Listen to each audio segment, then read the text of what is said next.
Hello, everyone, and welcome back to the Hashira Half Hour. I am Hannah. I am freshly laid off, living the wild, unemployed life. Ding. That's all I got, Bryan. Hey, what's up, y'all? It's me, B Rye. I'm just chilling with my best friend, Sailor Psyduck, constantly in the state of mind. I hope everybody else is not there. So that's what I got, folks. Hey guys, it's Emily. Happy to be here for another week. I trying to make the best of the week. I feel like it's been kind of weird. We miss Hannah at our place of employment, but also it was like kind of other than that a good news week for me, so that's kind of cool. Also, it's like a rainy day today, so that just always puts me in a good mood. So, I'm here living my best Saturday morning life. I love rain. Sometimes I think I should live in Seattle, honestly. Today, we have a very special guest with us. Super excited to have you on the show. Jenna, would you like to introduce yourself? Thank you so much. Hi, everyone. My name is Jenna, and I'd like to claim the position of helping Rui through some therapy and giving him a giant hug. Um, I very recently finished reading and watching Demon Slayer, so I'm super happy to have been a part of this podcast or to be a part of it now. I am majoring in wildlife biology, so but in my free time, I love immersing myself in my favorite fandoms. And if you're interested in checking out my YouTube channel, it's called Master Fandom, and I post fun fandom edits over there. And I just love creating fandom music videos and having conversations with other fans about all of these lovely stories. She is a really good editor. I'm just throwing that out there. Thank you. I've had to send her some pictures, be like, can you edit this for me? It's literally happened. But a little fun fact, Jenna and I met at Phoenix Comic Con. It was kind of a wild turn of events because we were at a Harry Potter trivia panel and she was cosplaying Zuko. I was cosplaying Katara, but we both shipped Katang. And we bonded over that, let's just be honest. And then I got her on the bandwagon of Demon Slayer and the rest is history. And here we are. I got her into it and now she is just like the biggest fangirl I know about Demon Slayer, and I love it. Absolutely. So, we're so excited to have you on the show today, Jenna. We are going to go ahead and dive right into the episode. Against core rules. In this episode, we get Rui's backstory. I can see her face like now she's like so excited to talk about this. This is why Jenna is here. Jenna is our resident Rui stan. She loves him. I'm pretty sure he's your favorite character of the entire show. So, Yes, he's my favorite character, not only my favorite demon, but completely my favorite character. I love that. That's so like different. You're the only person I know that's like that, and I love that.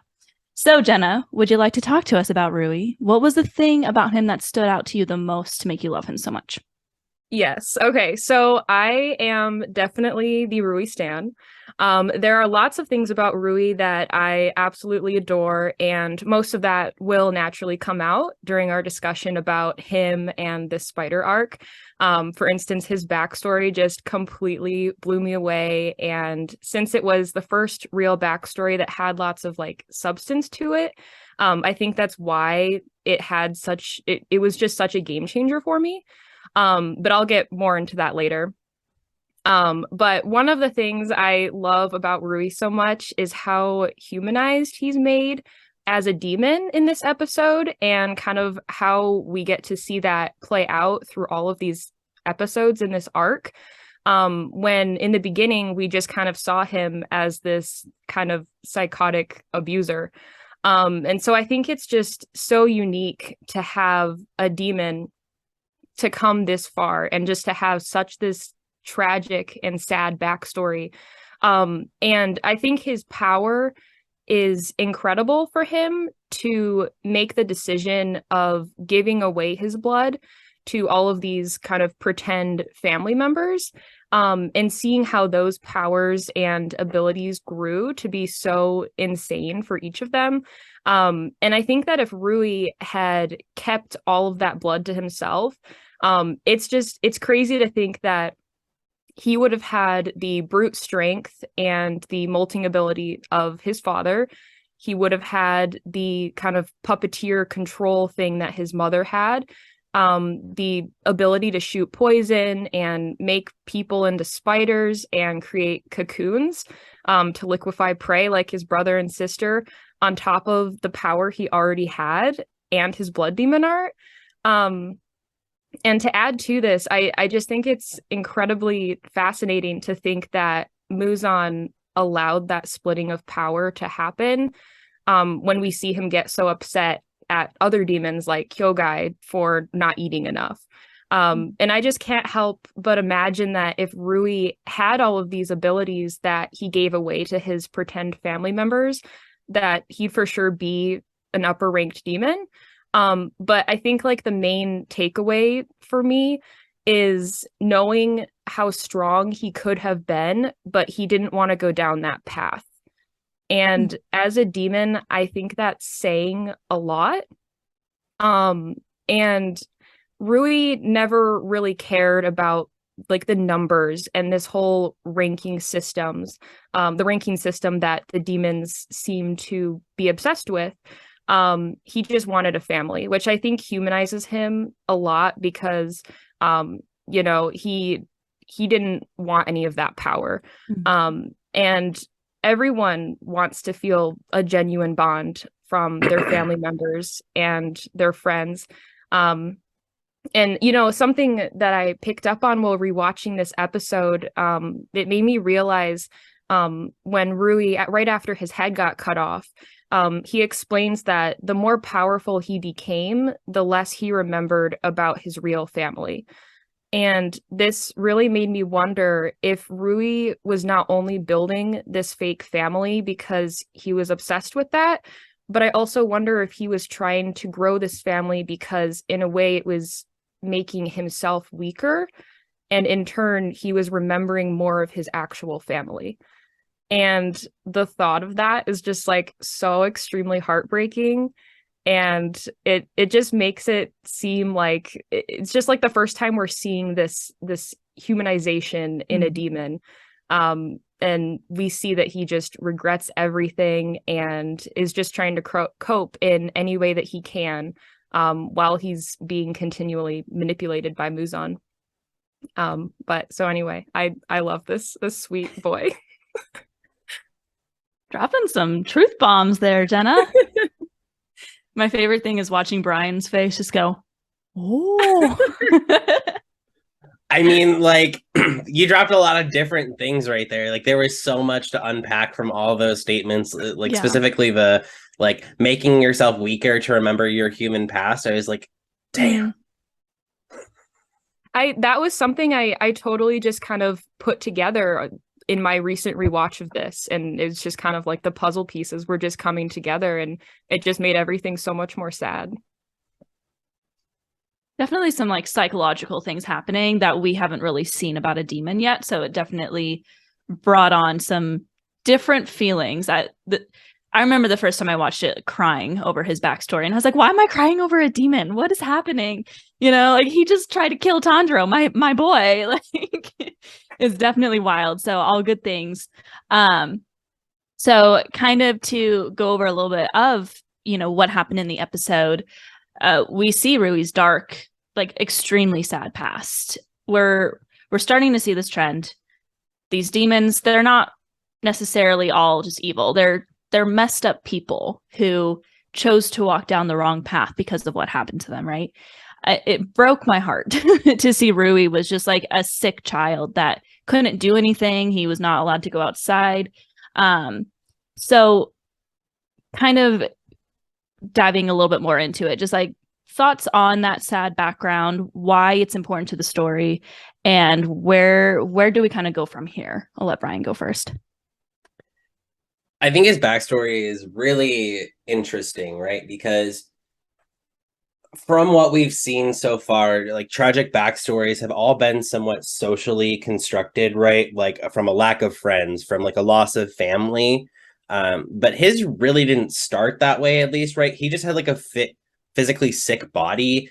And I feel like that's kind of where things started on the wrong path for him, because you see him walking in the snow and then falling and just like on the ground, laying in this cold environment. And I think that's somewhat of a parallel to what he's feeling in real life, right? Like, even though he's watching these physical things happen and experience them, he's not connecting with them and he still feels isolated. It's not that kids are bullying him. He wants to go out and play and throw snowballs, but he just physically can't. And I think that's kind of where his path starts. And I think that's where his backstory becomes tragic, is because he's got all of these isolated mechanics and wants to try and fit into the world around him, but just can't physically reach it, which is really kind of sad. It's really sad to talk about, actually. Damn it. I completely agree with you. The backstory is just so heartbreaking, and the parallel from the beginning scene when he falls in the snow, like you mentioned, compared to the end when he falls as a demon, it just like completely shatters my heart every single time. Like it's very hard for me to watch. And just going back to like the beginning of his backstory, Muzan just like randomly decides to just walk into Rui's room. He calls him a pitiful thing and wants to save him, which just, it makes me so incredibly upset. And Rui, being this young, innocent child, probably had no idea what becoming a demon would entail. He just wanted a stronger body. And then to see him kill his parents from self-defense, and later finding out that his parents were just trying to, kill him and then themselves to save them all the guilt of being murderers, basically. And the whole last scene, when we see them all in hell, I just cry every single time. No matter if it's when I'm editing a video with Rui's backstory or rewatching it. And I just think it's so incredibly unfair that Muzan completely just wrecked all of these innocent lives. If he hadn't stepped in, Rui would have still had this kind of weaker physical body, but he still would have been with his real family, being loved for and cared for. And in the end, I am very glad that Rui is able to be with his parents. But it is in the place of hell. So he has his broken body again, and it's just so incredibly heartbreaking to think that if Muzan hadn't stepped in, Rui would have most likely gone to heaven and had healed body, everything. So I'm clearly very conflicted about involving his backstory. I completely agree with everything that Jenna and Bryan have said so far.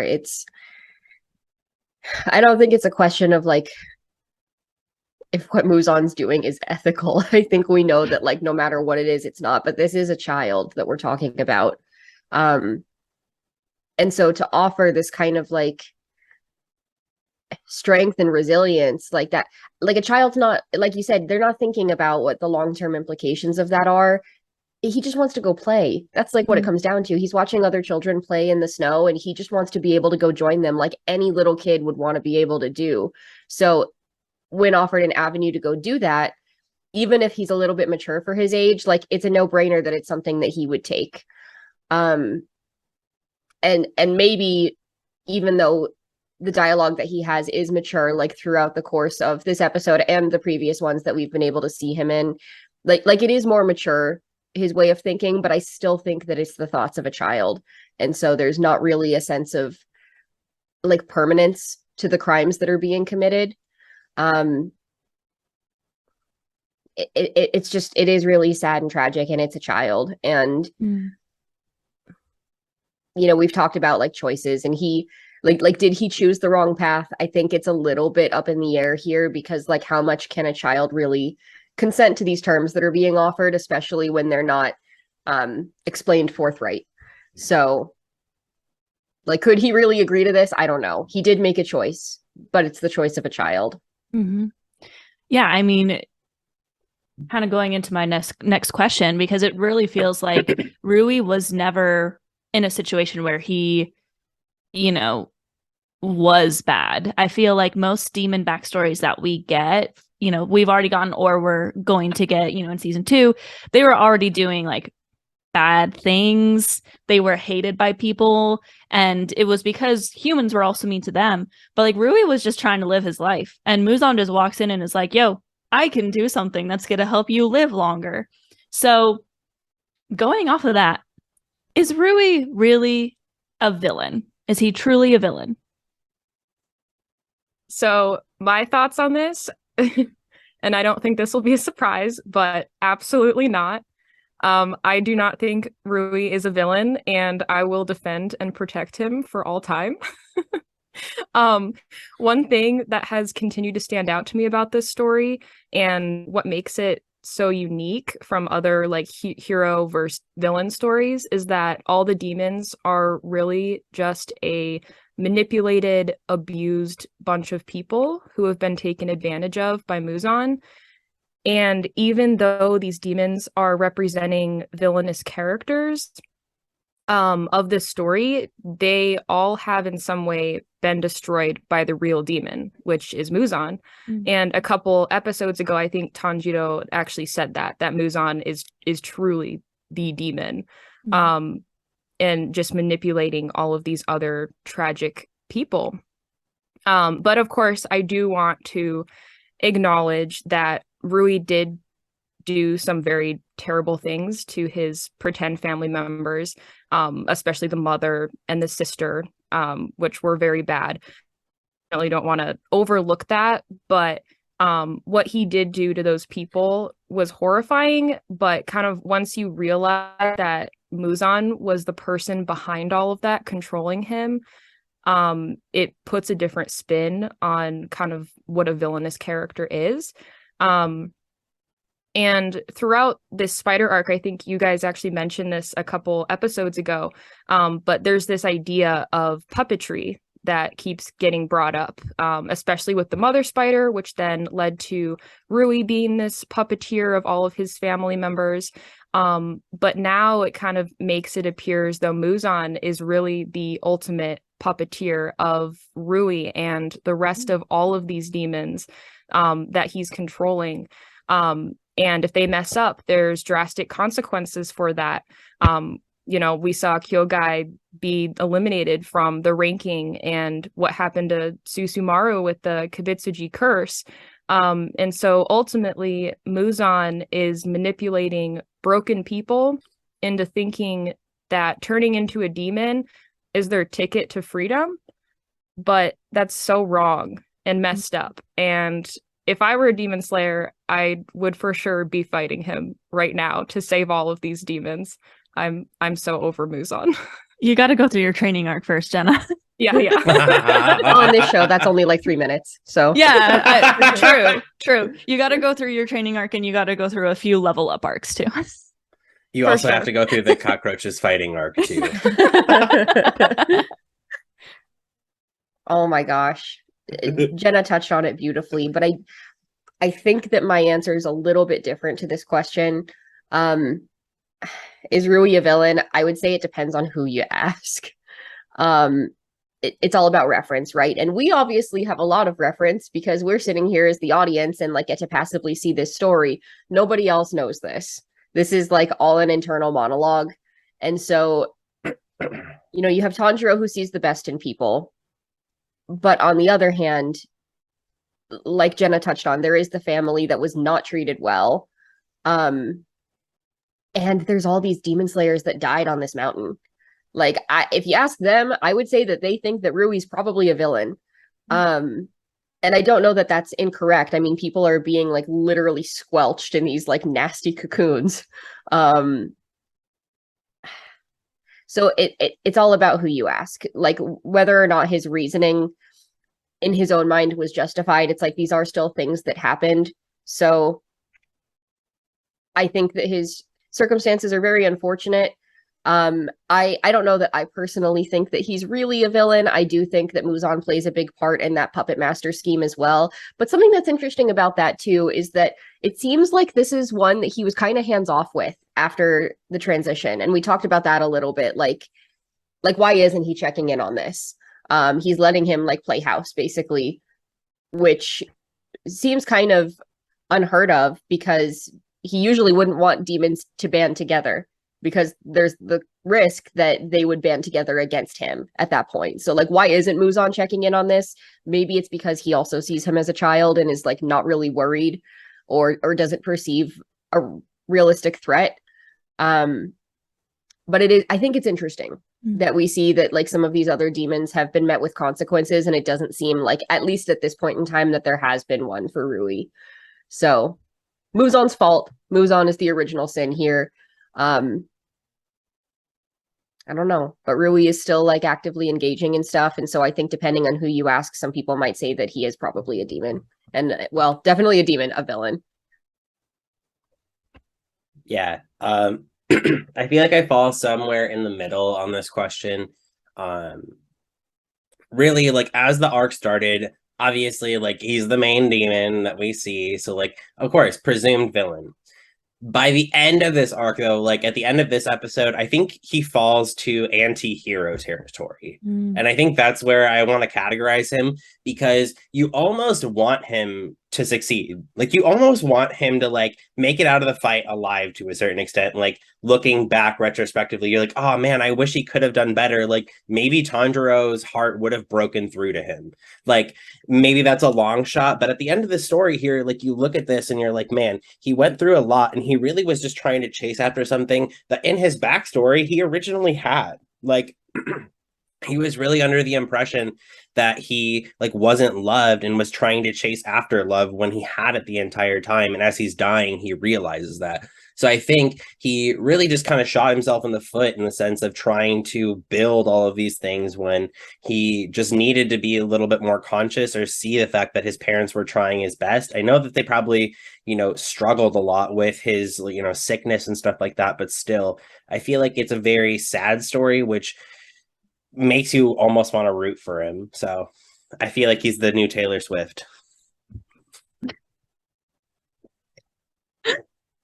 Yeah, I definitely agree. I think that I kind of fall somewhere in the middle as well. Like, definitely was manipulated.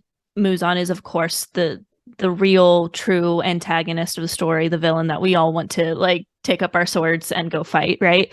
But we got to go through our training arc first, because if I tried to come anywhere near that man, I would die so fast that it would be funny. They're like, oh, who was that girl? Oh, she's dead. But he still made these decisions, and a lot of it is based fully off of this misconception that his parents didn't love him. And I think, kind of going into the next question that I have for you all, this is again like a turning point for him, is when he realizes that his family, they were going to die with him, right? They weren't just this family that was like, we're just going to kill you because you're doing things. Like, they're trying to atone for the sin of him murdering another human, and they're dying with him because they obviously were a part of making this choice to turn Rui into a demon when Muzan showed up. So definitely pretty wild. I think I kind of just agree with all of you for sure. But seeing him in the afterlife with his parents brought me to tears, like I said.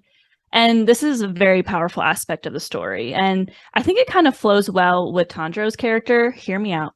But seeing Rui like reach so desperately for him and Nezuko as they like laid on the ground, like passed out essentially, realizing that's all he wanted in life. That's in his moment. He's like, that's what I wanted.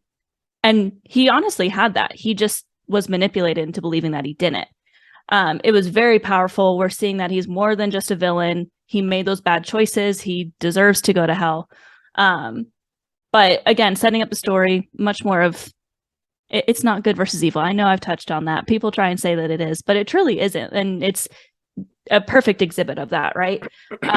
So looking back on season 1, we're coming to the end of season 1. how do you think we've progressed as a story? Is this Rui story like a turning point for you? I think to a certain extent, yes, it is kind of a turning point, right? Because the first impression that we get of demons here is that they're all bad, right? They're all just murderous and, really like bloodlusting.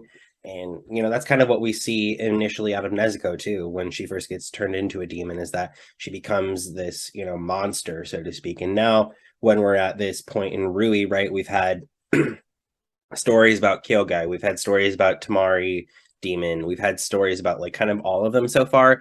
And now is the point where I think we're finally starting to see like that gray area fully evolved. Like this is the point where I think we kind of look at like demonism and like somewhat of an atonement form of them, of their own life, right? They're trying to kind of make up for everything that they lost in their human life by becoming a demon, trying to reach for goals that they couldn't find before. So I think this is really the point in which like the story elevates in kind of, thematically talking about how humans interact and behave in the real world. And I think that's what's really cool about kind of elevating towards season 2, is because we're going to start to see a lot more things that make you feel a lot more gray and morally questionable. So Yeah, I love that. And since I watched Demon Slayer for the first time, I absolutely remember how much of a turning point this scene was for me. Not only this scene, but just Rui and the spider arc and everything that this arc had about it, including the end of the Hinokami episode and just everything. But and I try not to get emotional when I talk about this, but this entire arc and Rui is really what made Demon Slayer become a part of my own like fandom family that I hold very dear to my heart. And so Rui's story and that spider arc is just what really did it for me. And it's another reason why I'm just so absolutely obsessed with Rui. And I just adore him so much because he serves as this gateway for me feeling completely immersed and connected to this story. And of course, there's just so much to love about this arc and how much it brings forward about Nezuko and Tanjiro's main character storyline. The aspect of a genuine family bond that Rui sees and sees in these siblings. And that's what he craves for and literally crawls for until his very last moments. And this idea that Rui could have had that exact same bond with his real parents, again, if Muzan wouldn't have stepped in and literally ruined all of their innocent lives. And so, in my opinion, this arc and this episode, Rui, just truly put a brilliant spin on the story in a really impactful way. And it makes you so much more like wholeheartedly caring about a demon once again. Agreed. Once again, every demon that we've seen so far, I think, has brought us a little bit closer to this moment. And I'm excited for what that means in the future as well, because we're still in season 1 and we're still, I imagine, at the beginning of demons that are going to be fought. There are at least 12 moons that we need to be worried about here that Muzan has under his control. This is one of them. And this is like lower 6 as well. This is a heart-wrenching story. I do think they're going to get worse from here. But, like Hannah set up the question, it just goes to show that this is more than a good versus evil. It's just about choices and choices that were made differently. And sometimes under the influence of immense grief or immense longing. And if I was in a position like any of these characters have been so far, I can't honestly say what I might choose. If there was an option that would ease a little bit of my suffering, I feel like it's almost inherently human to try to pick that. People don't want to suffer. But it's interesting that in choosing the most human choice, you become a demon and you have to live with those consequences for eternity or until you're dissolved. So this is one of the most tragic ones that we've seen so far. So I do think that it's a turning point in the story, and it goes to show that the lines are going to be very blurred from here on out. I think of like, are the demon slayers right? Are the demons sometimes right? I think that it's a little bit of both, and we have to look to the core of this to find where the real evil is. Man, what you said about like it's the human decision to become a demon. Claps to you for saying that. Like, honestly, that's so true. Like, if we put ourselves in the shoes of these people and what they're going through, and like in the situation of Rui, he's sick. He wants to just be a kid and play, but he can't because he's so weak. And this man comes and says, I can fix that. Like, what are you going to choose? You're probably going to choose to say yes, right? Right. Like, I mean, personally, I would say of these characters, Tanjiro is probably the least realistic human, and we love him. But like, people aren't like that. Like, and that's why he's so. I think that everyone knows that, and that's why they keep like saying like, oh, he's like who is this? He's like this ethereal being that's almost like not human. He's like obviously the antithesis to what Muzan is, but real people aren't usually like that. You know what I mean? Like people would choose, I think, something selfishly, because that's just how people are. And he's obviously like a one of a kind gem that we have, but like I wouldn't fault people for picking the thing that's going to bring them more comfort. It's normal. So yeah, it's sad and unfortunate. Absolutely. I think Rui's story is really just absolutely a turning point for the story, kind of similar to Jenna. Like, this arc is what really got me in the show as well. Just seeing, we've seen like some backstory. We saw, you know, kind of a backstory for Kyogai. We saw little moments here and there. We can see that these demons are coming from messed up pasts. But this is the first time we're really seeing like a story unfold in front of our eyes about a demon. And it's really when the story starts to take a turn, in my opinion. So Rui, thank you for doing what you've done to the story. But before we move on, Jenna has a question for us. Yes. So again, so I'm going into wildlife biology, so I constantly am thinking about animals and wildlife. So I think this is how this question kind of got sparked. But my question is, we see that demons' special abilities are usually connected in some way to their human life. For example, Kyogai implementing his Suzumi drums into his ability when we know that was a hobby of his as a human.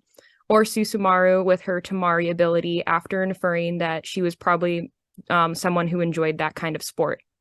We continue to see this pattern with other demons throughout the series moving forward. So with this being said, why do you think Rui turned into a spider demon? I love this question. This is so much fun. And I don't know how literal I'm going to get. I'm the theater major, and like the storyteller background is like what I have. So I think it's about symbolism, all of these. But in particular, the spider is symbolic of a couple of things. Obviously, it's a hunter. And I think that we've seen that. But to me, what I think the spider symbolizes the most is patience. Because they're not necessarily an active hunter. They weave these webs together to kind of ensnare their prey, but they're going to sit there and wait for it to come to them. They're not going to go out and actively, go hunt these things.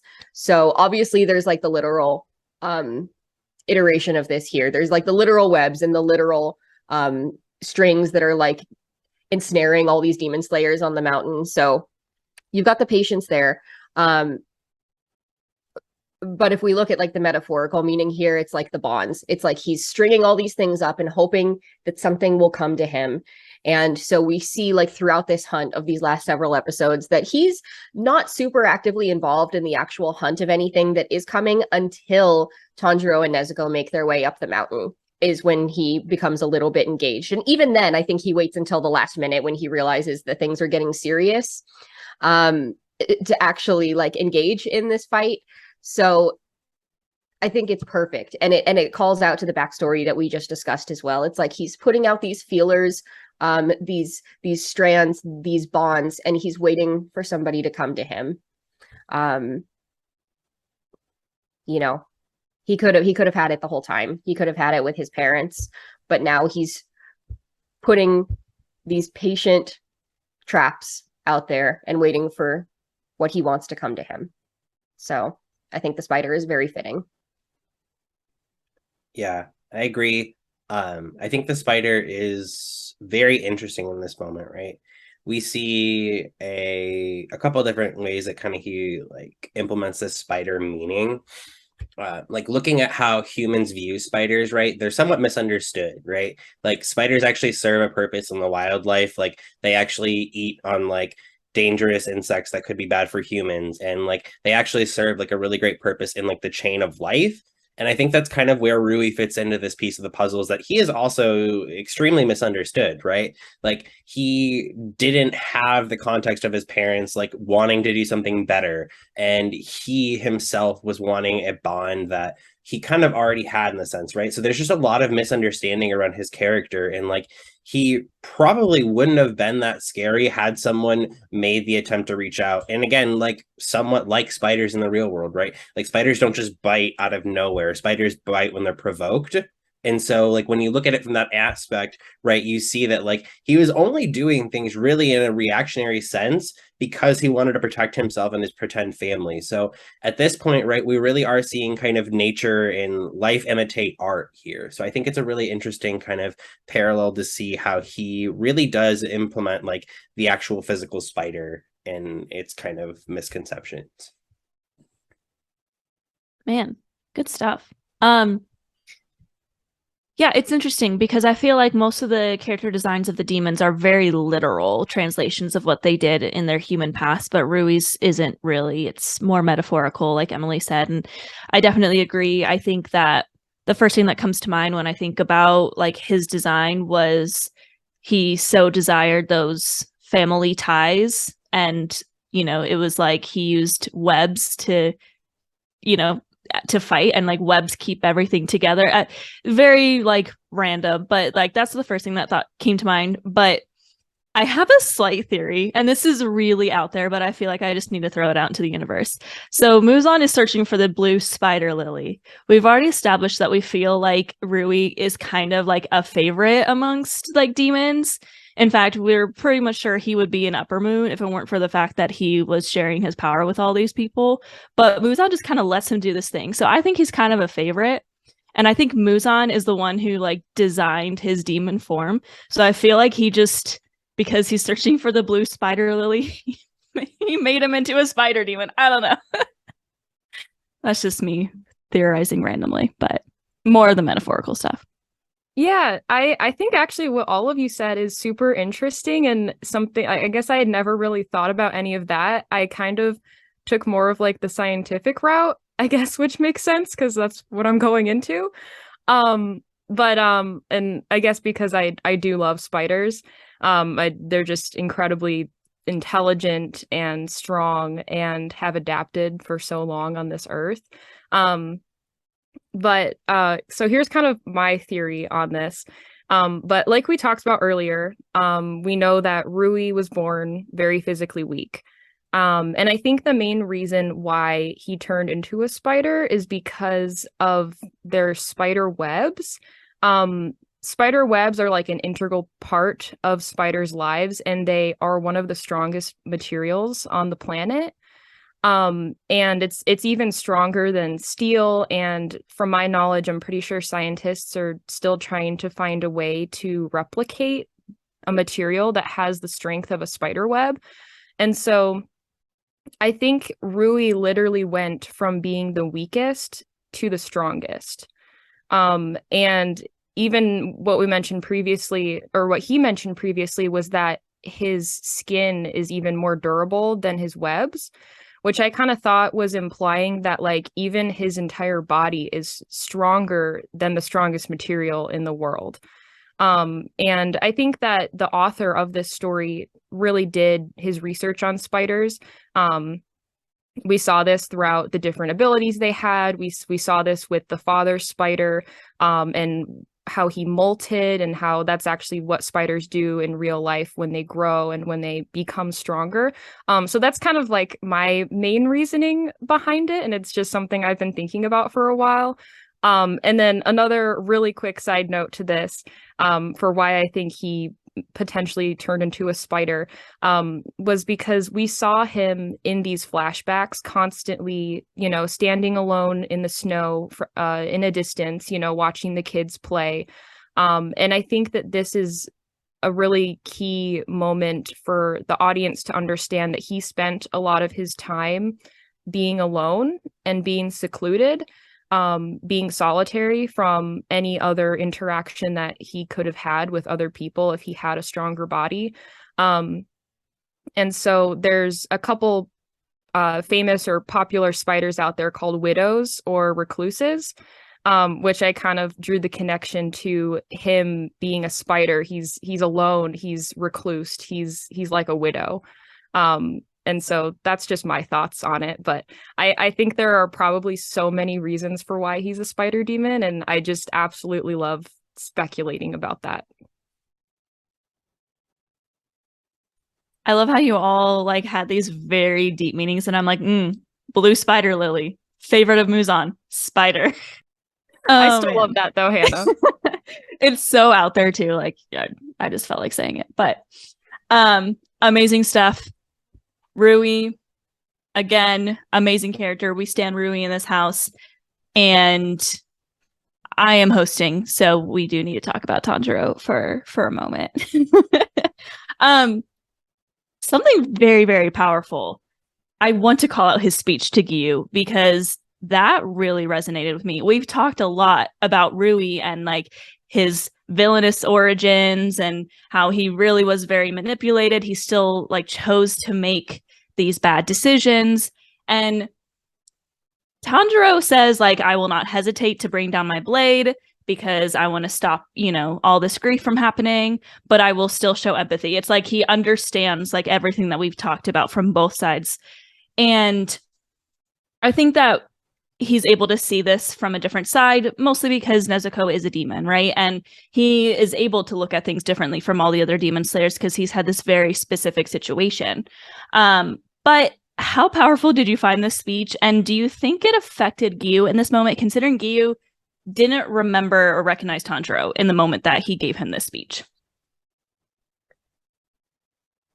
I mean, it's very powerful, and it ties back again, like we just said, to this concept of like choices, and that Tanjiro was kind of like this like semi-perfect being that exists, like for the most part. He does have his moments, but Giyu and Shinobu don't. I don't think that they share the same qualities that Tanjiro has. For them, it has become like a passed down tradition. Hashira have to be tough. Most of them die in the battlefield. Very few retire. We talked about that before too. There's like very, very few that just get replaced because they get older. You have to be tough. You have to have a thick skin, and you have to be better than the demons, which is also like asking for a lot because demons have regenerative abilities that humans don't. So I don't think that it's like anything personal to them at all when they're fighting any of these demons. They don't care if it's in the form of a small child. Like, they don't care if it's like, it doesn't matter what appears in front of them. So why would their clothing matter too? Like who cares? It's garbage that's on the floor. But to Tanjiro, like you said, he has this altered perspective because he's lost his entire family to a demon, including Nezuko. Nezuko's not really the way that she was before, Muzan stumbled upon them. And his driving force is to ensure that she does have the chance to turn back into a human, and that she still displays some of those human qualities.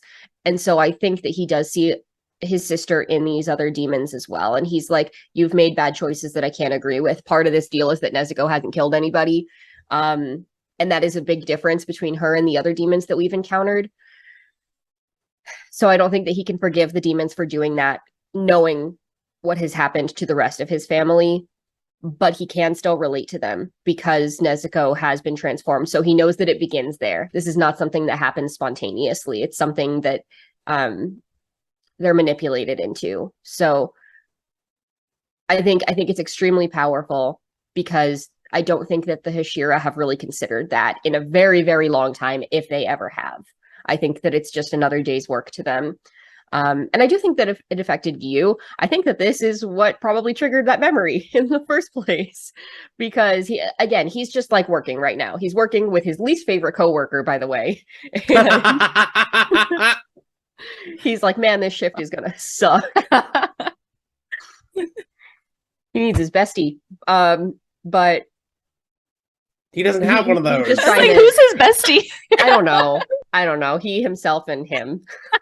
He works alone. He is a lone soldier. I don't know. I don't know who he likes, actually. I don't think he likes a lot of stuff, but I think he tolerates a lot of things right now. I do think he's going to get a little bit warmer as we continue to go on. But there was something in him, even as cold as we've seen him to be so far, there was something in him at the beginning of this season that really kickstarted all of this, where he did show a moment of mercy, despite this being his job. And I don't think that it's ever happened other than that moment. I don't think it's happened since. I don't think it's going to happen again, but something about Tanjiro and Nezuko, and probably these qualities that Tanjiro has that everybody notices that are like ethereal and, like I said, almost not human. Like, I think that that's memorable for him, and it was enough to give him pause. And he hasn't encountered its like since. So I do think that this is an impactful speech for him to hear, and for him to recognize Tanjiro after hearing this, because it's so uncommon and it's not something I think that he would be likely to forget. But Tanjiro's gone through a lot of training in, the time that's passed. So it makes sense that physically he might not recognize this young boy. But I think that the tone of the message is what will bring him back to it. So. Yeah. I mean, obviously, right, we've kind of seen how Giyu's been treated so far. So, like, really, this speech, I think, is more so like a dink on his head. And he's like the light bulb's like half turning on. It's like almost there. He's like thinking about it. And then it like finally clicks and he's like, ah! But, right, like, that's kind of the thing there is I think that Tanjiro in this moment is really standing up and I've said this multiple times. I'm going to say it again. This is my soapbox to die on, right? Tanjiro is the force of change in this show. Like, he is the delta that we are looking at every time, like, making other people impacted and changing, like, trajectories for other people. I think it's really interesting because now, right, we have this almost like hush moment in the very beginning, which I didn't really think about until you were just talking about it right now. Like, you said, it's probably not going to happen again, in which Giyu shows mercy, but like, he probably didn't tell anyone about that. Like, he probably didn't say like, hey, I just got back from the mission. Yeah, whole family died, but I let a demon go, by the way. The little kid said he handled it, so we're good. And now thinking about it, right? Like, first off, how do you not remember that? Like, how do you remember something that almost got you fired? And then he like is like, oh. So I just think it's a really interesting moment for Giyu, because he then realizes, or at least comes full circle with the changes that Tanjiro has made in himself, and the Tanjiro's changes that he's made to other people and, kind of the world around him. I think it's just a really interesting moment for Tanjiro to really stand up. Just like when he stood up for kind of Kyogai's respect and not falling on his papers, right? It's just a really awesome moment to see his heart come fully through. For sure. I love that connection too that you made with Giyu, and it makes so much sense. It's perfect. But I think the writing in that scene in particular is really interestingly placed, because it happens right after you're feeling so much emotion from seeing a demon's backstory. And I know, like, for me personally, when I get to that speech, I'm always still sobbing over seeing Rui reunite with his parents. And so that speech naturally feels so much more powerful to me in those moments. And I just every single thing that Tanjiro said in that speech is exactly the way that I feel about these demons and why I have such a soft spot for them.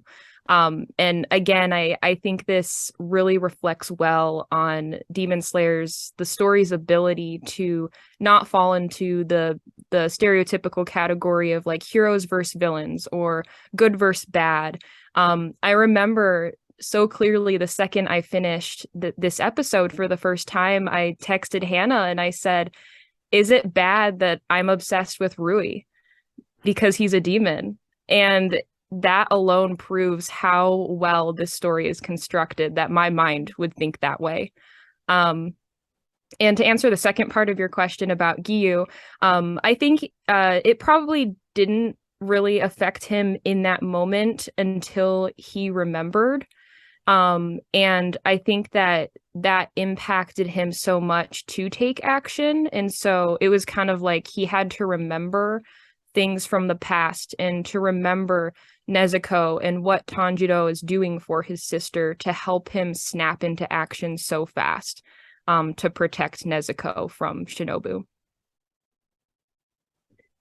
Again, perfect segue into my next question, because I definitely got a little emotional when he like remembered her and then instantly went on the defensive for them. Like he was a different person all of a sudden. While Giyu is very reserved and emotionless, like we've talked about, you get the feeling that he maybe cares a bit more than what he lets on. But we also kind of see a switch between Giyu and Shinobu in this moment. So Shinobu, this whole arc, has been talking about being friends with demons, right? And Giyu just continually like writes it off, just says, these are demons. They kill people. Let's go. Like he does not care. But all of a sudden, our roles are switched here. Giyu is protecting a demon while Shinobu is attempting to kill the demon.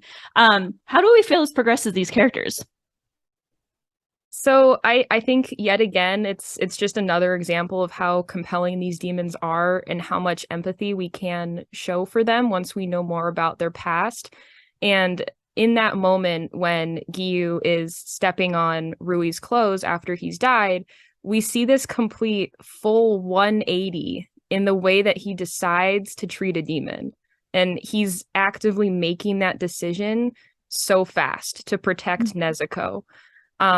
And Giyu, right after Giyu tells Tanjiro that, you know, you shouldn't care about these monsters, and he's stepping on Rui's clothes, but in a second, he just snaps into action and protects a demon. And I think that just shows insane character growth for Giyu in a matter of seconds, and that he genuinely cared about this sibling bond, even though one of them is a demon. And he cared enough to even fight off one of his own comrades.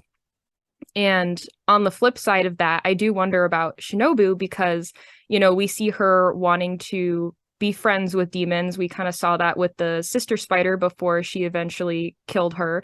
But at the same time, once Tanjiro kind of explained to her, like, Nezuko is my sister, like, I don't want you to kill her, Shinobu did have some empathy in that she was going to kill her with a poison, make her pass on peacefully. So I think there's definitely some interesting things going on there with these characters and their growth for sure. 100%. There's a saying about people that's like, sometimes people are they're kind, but they're not nice. And then there's like people who are nice, but they're not kind of thing. And I think that that's demonstrated pretty well with these two. Giyu is obviously, like, at first glance, more rough around the edges, I think, and somebody that maybe would be a little bit harder to like have a dialogue with of the two.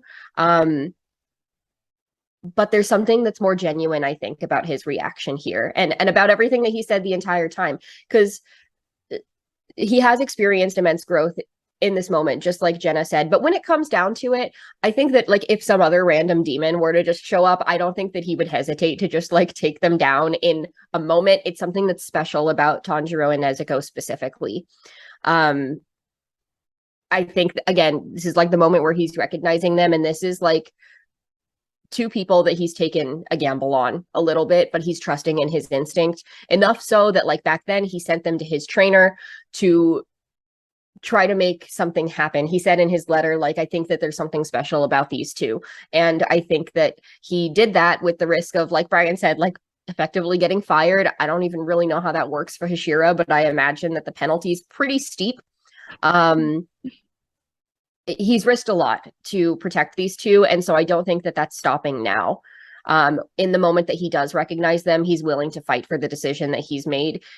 And at this point, whether it's because he has like a genuine care for them or it's his pride in his own decision, I don't know if that's entirely clear, and I think it's going to continue to develop throughout the course of the show. But he's making the choice either way right now. It doesn't really matter why he's doing it. He's making an active choice to protect them. And Shinobu, on the flip side, has, like you said, been talking about wanting to be friends with demons. I think that this is like a classic example of kind but not nice, like we said. She's not going to let anything get in the way of her job. She's a woman. I think she uses some of her womanly features to her benefit in this role, and that is unique because there's not as many women in the Hashira. Like we said, it takes an amount of like brute strength, and women can be really strong, don't get me wrong, but sometimes they're not always set up with an environment that has allowed them to become that. And so she uses other features that she has, I think, to her advantage to allow her to fight at a Hashira level. So we've talked about poison being, again, like a woman's weapon that you also have to be smart enough to know how to use correctly. So she's really good at that. But I think that she's used her gentle demeanor to her benefit as well. She doesn't mean it. I don't think that she's ever meant it. She's not really interested in demons being friends with humans. She wants to kill all of them. There's a reason that she's in the Hashira as a woman. She's made it there for a reason. And I think that it's because she wants a chance to take down as many of them as she possibly can. And she sees no difference between any of them so far. So I think it'll take a lot to change her mind in that regard. But yeah, I think it just shows her genuine nature a little bit more clearly. Yeah, this back and forth between them. First off, like, let's talk about how literally Shinobu's floating like a butterfly as they're fighting. Like, first off, she just like jumps in the air and she's like, "Ha ha! You think you can catch up with me?" Like, she just up in the air, like doing her acrobatic stuff. Like, that's great. Also, right, like Gyu turning around. Also, Jenna, thank you for not saying he went 360 degrees and saying 180. Because like if you go 360, like just for anybody listening, if you go 360, you're in the same direction. You have to go 180 because then you're now facing the opposite direction. I hope this has been a informative PSA. Nonetheless, right? Like you see Gyu all of a sudden switch gears, and I think that's really important, right? Because like finally our like aloof character wakes up and is like, oh yeah, right, I helped those guys earlier. So like now he's awake and like figuring out what's going on. And then like they're having this like kind of philosophical debate, right? Like, hey, like our job is to slay demons. Like our job is to avenge those who have suffered. And he is not even explaining himself. Like Shinobu keeps asking for like, I need a reason to not fight you right now. Like, can you at least give me that? And he's just standing there silently. And I think it's really interesting because Shinobu's trying. Like she's, again, not the favorite, but she's like, listen, I don't want to have to do the paperwork of like why I have to like kill you right now. And so like floating like a butterfly, sting like a scorpion, and she like throws her leg back with that blade. Honestly, that was terrifying, but also like, again, so strategic, so clever. And I think it demonstrates kind of their characterization as to what we're going to see from them in the future, but also demonstrates how they'll go and the directions they'll take to protect the values that they hold and why they became Hashira. I think that's really what's most important about this scene is that you not only see, right, like the furthering of the values of the core and the demon slayers, but you also see the infighting of what it takes to be a Hashira and how they interact with each other. I'm glad you brought up the little knife in her foot because literally, like, Shinobu was ready to kill Gyu. She was like, all right, I'm just going to stab you in the face. Like, well, like, that's the thing. Gyu had his hands tied up around her. Like, when that crow called out, like, had they not called at that second, like, he would have been dead. Like, there's no way he would have survived. I'm sorry. And she was so casual about it. She's like, okay, like, if you're going to hold me like this, I guess I'll just kill you. Like, wild. Yeah, their working relationship sure is interesting. Quite the chase. I feel like we need to give this character some credit because she does not get enough credit in the entire story. But we finally get to actually meet Kanao, who is like, I call her Shinobu Mini because a lot of people, when they first watch it, think that Kanao is also Shinobu because of their purple eyes. They are two different people. She's a fellow final selection survivor. We saw her when, Tanjiro went, but she was just kind of standing there being very emotionless, not saying a word. But we learn that she is quite skilled because she's able to knock out Tanjiro, who has a thick and hard head, with her foot. What did you think of this introduction to this character? I think Kanao falls into the very same category as Shinobu, right? Like, they have the purple eyes, they dress alike, they both have like the butterfly hairpin. Like, they're clearly cut from the same cloth as to like the way that they'll demonstrate their values and the ways that they fight. But also like kicking Tanjiro in the head and knocking him out on sight. Like, honestly, kind of thought it was somewhat cute because she was like, ha ha ha, you lay it on the ground. Let me knock you out. I thought, honestly, Kanao coming in like this was really interesting, right? Because she was like, I wonder why this guy is like protecting a demon, right? Or I don't know what question she's asked, but she was like, well, no time to ponder, and then just kind of kept going for it. And I think that's very similar to how Shinobu acts, is like, I don't have time to think right now. I have to do my job. So I think Kanao really in this moment is, starting to strut some of those like, future Hashira goals, if you will, trying to demonstrate that she is someone who can really execute this position well and demonstrate her ability to cope with the situation at hand, right? This is obviously something that's probably not happened before, right? Where you have this demon slayer lying on the ground trying to say like, hey, respect your demons, man. They were people at once too. And then like holding on to a demon and being like, run. I think it was a great time. And also when she asked like, are you Nezuko? And Nezuko's just like, meep. Like, she was just so cute. It's not the only one. My heart melted. Yeah, I totally agree that was such an adorable scene with Nezuko and her. But yeah, I think this introduction was also great, and it's interesting that you point out that Kanao did knock out Tanjiro. That's not really something I ever thought about, honestly, until you brought it up. But I think this really does prove that she is strong and capable. And I remember appreciating how just calm and collected she was, super quiet. She wasn't all like arrogant and loud like that other random Slayer was that we saw Rui like slashed to pieces a couple episodes ago. So I'm definitely curious to learn more about her character. Absolutely. It's much more subtle. It's not like, dare I say, as flashy as we'll get to that. But it's not as bold of an entrance as even Shinobu, because Shinobu has like this butterfly descend from the heavens kind of entrance that we have. And even Giyu, like his was a little bit more, like I said, rough around the edges, but like his first entrance was also like kind of a big deal in that first episode. It's like, who's this guy? This is like very understated, this entrance that Kanao has, and it does make us wonder because she's dressed very similarly to Shinobu.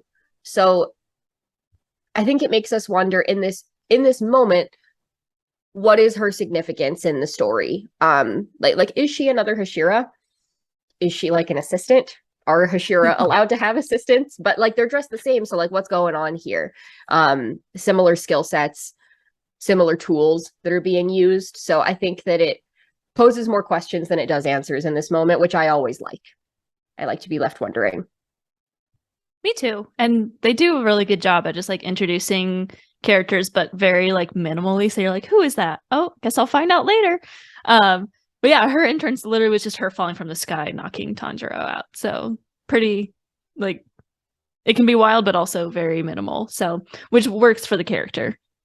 We kind of get the idea that she just doesn't really speak much and like Bryan said, she was chasing after Nezuko. Nezuko wasn't fighting back, and she's like, that's weird. Why isn't this demon trying to fight back? No time to ponder. My job is to kill demon slayers, whatever she said. So definitely an interesting character that I can't wait to dive into more as we get more into the story. But a lot went down this episode. It closed out with a flash. We saw quite a few new characters. The Hashira. It's the moment we've been waiting for. The name of our show. We've seen little bits and pieces of Hashira, and now we're going to meet them all. We are going to talk about them more in the next episode because we literally just saw them for like 3 seconds. But any final thoughts on this introduction and the episode as a whole before we move on? That's my boy, my son. My boy. That's all I got to say. We'll get to it. I can go on about it later, but I'm very, very excited. This one, I think, right, like we talked about, like just literally a couple seconds ago, right? This poses more questions than it answers. First off, kind of the first thing that I saw when I saw all these Hashira is the first thing I noticed was the guy on the right hand side with two swords behind his back. That's I immediately, I am very much so like detailed when I look at characters like that. Like I always look at weapons because I feel like it always talks a lot about how they'll perform in a fight, and I definitely saw that immediately first. And then you see, I think what's nice about kind of where they left this is that they gave you a good range of Hashira. Like it wasn't all like just a couple like same size people. Like no, you had like little short baby with the black and blue hair in the front. You got the guy on the right hand side who's got like all these markings and bands all over his face. You got the guy in the center who I'm not using their names yet because like spoilers if you're watching this first time around. And then you got the guy in the center who's just like ha, and it's really just a very interesting array, and it shows you that like anyone can be a Hashira. It's just like Remy, right? Anyone can cook. Like, should you? Questionable.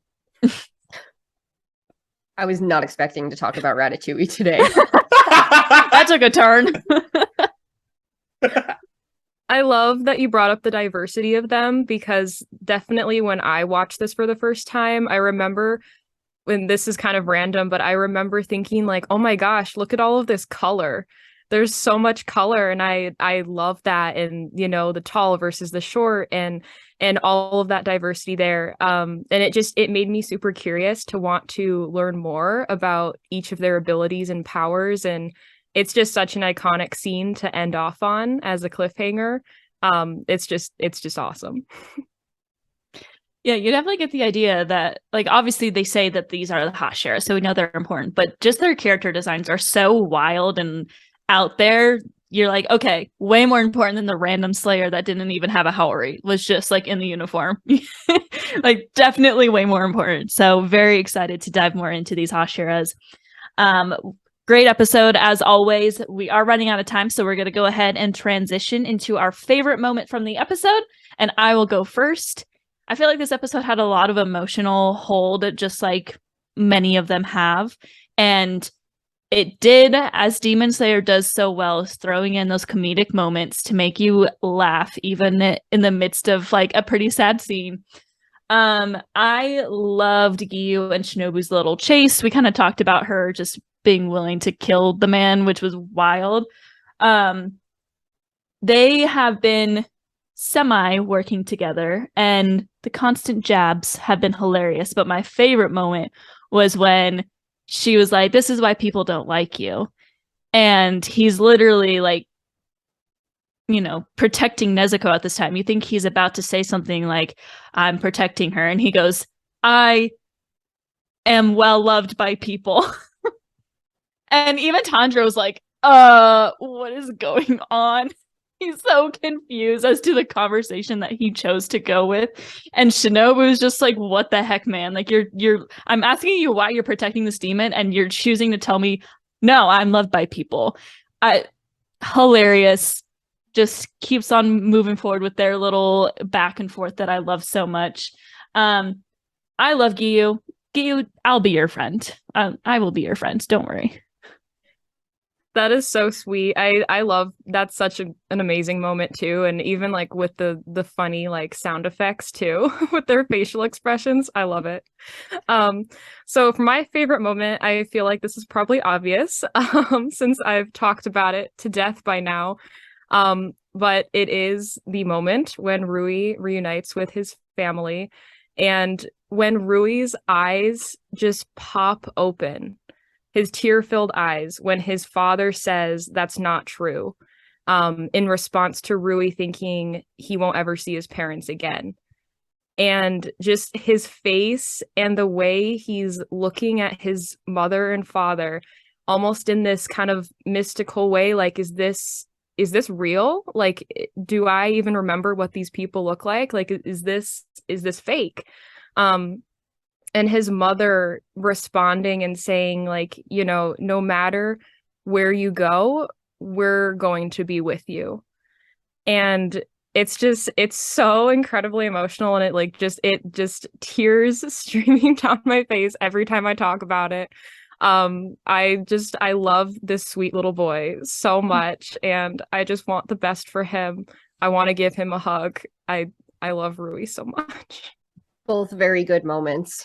This whole episode is so great.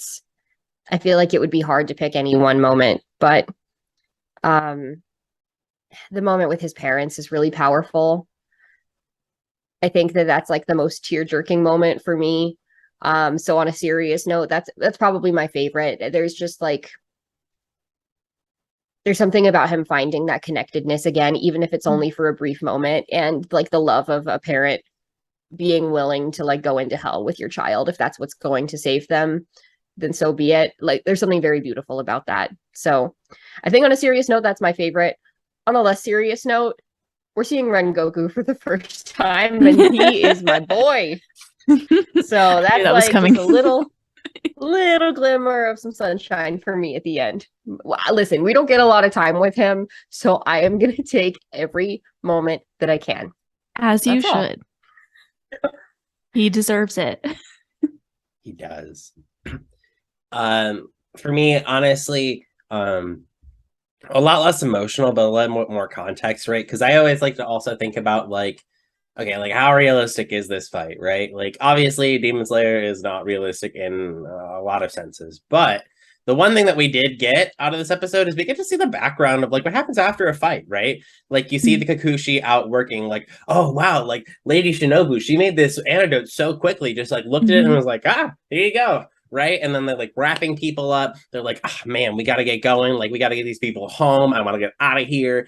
Like, and I think that's a really cool scene to see, because like it gives them like a little bit more sustenance as to what the core is overall. Right. Like, it's not just these fighters. It takes, you know, many different parts, just like, you know, a play production would be, right? You have your actors, you have your lights, you have your sound, you have your stage crew, right? There's so many different working parts to the Demon Slayer core. And I think it kind of demonstrates how much the Demon Slayers have really committed into this field and really fighting for humanity, right? This isn't just like a solo effort of some people ragtag grouped along. Like, this is a very serious and organized effort. And this is really a you know, a small militia, if you will. So I think it's really cool to see like the entire context of where the Demon Slayers actually fight in. And then we kind of get to know, right, like that there's not just like a, okay, bye, like we destroyed a forest, like love to see it, bye. Definitely, it's nice to see the aftermath of a fight. I feel like a lot of fight stories don't really have that. So good call out. Well, we are out of time. So thank you everyone for joining us. And again, a huge thank you for Jenna for joining us today, bringing in a lot of insight about Rui that I never even thought about. So I'm really happy with the conversation and what happened, and and little baby. Oh, sweet baby. Thank you so much for having me. I just appreciate it so much, and I love talking about fandoms and obviously Rui. So thank you so much. Of course. Glad to have you on. Remember to follow Jenna on her social media. She is at Jenna Master Fandom on Instagram. Well, jenna.master.fandom. She does a lot of cosplay. I appear on her Instagram sometimes as well, so because we hang out a lot. And then, like I said, she has amazing edits on YouTube for Master Fandom. And also don't forget to follow Hashira Half Hour on all of our socials as well. If you leave a comment on our videos, you might see us answer it in a future episode. But thank you for joining us today, and we'll see you all next week. Umai. My. Umai. Uma.